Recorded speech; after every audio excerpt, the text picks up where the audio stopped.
So I'm thinking about, consequences of living mode and survival mode. And I think one of the biggest consequences that you can see everywhere on this planet in not so developed, or let's say not so abundant cultures, is overpopulation.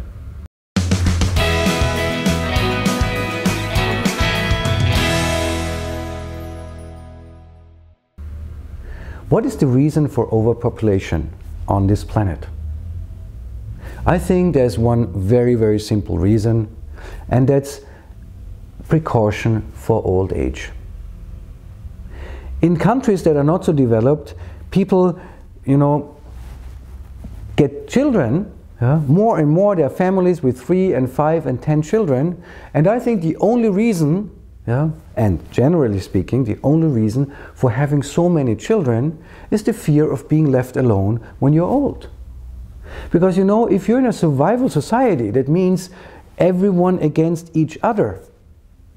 That also means if you cannot help yourself, nobody's really helping you. Nobody will be here for you. Nobody will take care of you, because it's an against each other society. It's a society where you have to be productive in a competitive way. So if you're not competitive anymore, you're not productive anymore, because competition or competitiveness is the measurement for your productivity, then nobody takes care of you anymore. If it's an against each other and I'm old, I will probably lose. Only if I have 10 kids, well, I'm not alone anymore, because they are my kids and they will be there for me. So I will have some precaution for when I'm older. They will take care of me. And that this is right, you can see in all the saturated societies on this planet. In all the industrialized and post-industrialized countries on this planet, birth rates don't go up, they go down sharply. Look at Japan. And that's not because somebody forces people, that's because people say, why should I? Why should I have more than 1, 2, maybe 3 kids? And of course, for some it's fun to have 5 kids, but look at the majority. People have other things to do than just to take care for their old ages.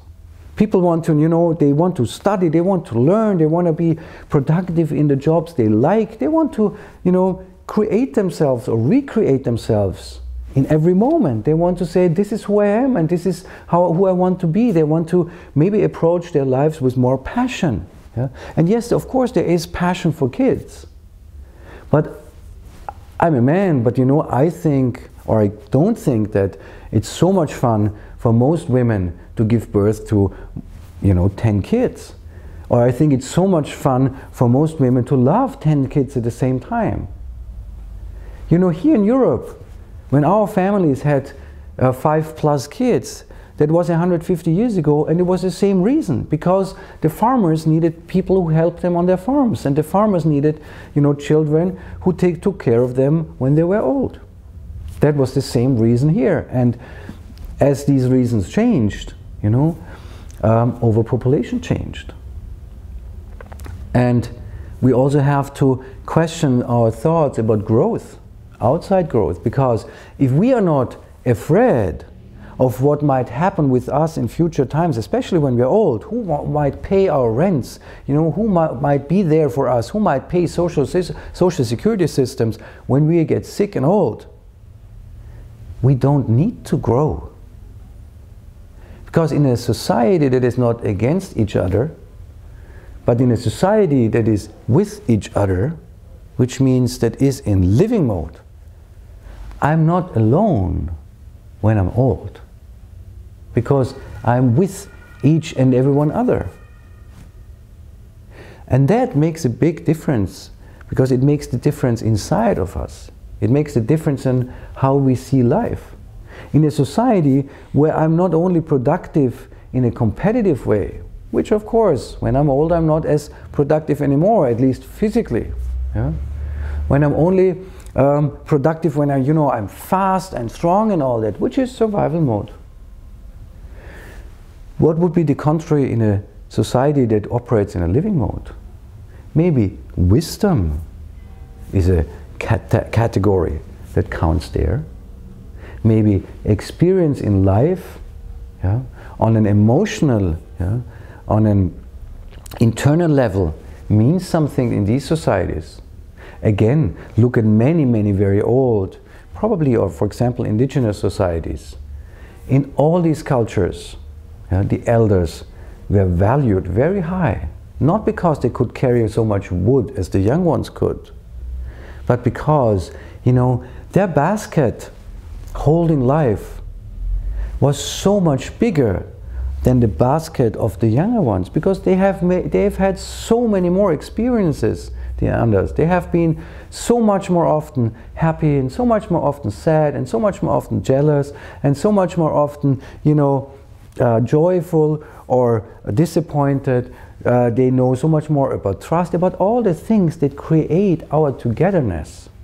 Yeah?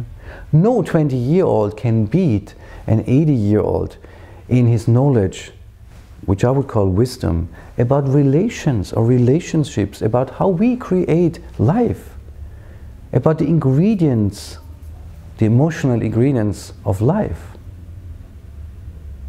Of course, an old person can never survive as good out in the wild as a young person, because strength and speed are criteria there. But are we in the wild world of survival? Or is this where we come from, and are we moving, you know, to the maybe more civilized world of living together with each other? I guarantee that if the whole globe changed into living mode, if we provided for the whole globe the opportunity by securing our survival to change into living mode, most of our problems, not only overpopulation, but also the waste of all our natural resources, for example, would be solved overnight. Just because we wouldn't need to go on in the way, the surviving way, that we are doing today and right now. We would change to living mode, and therefore look at life, look at our planet, look at our living together from a whole different and a whole new perspective. That's what I think.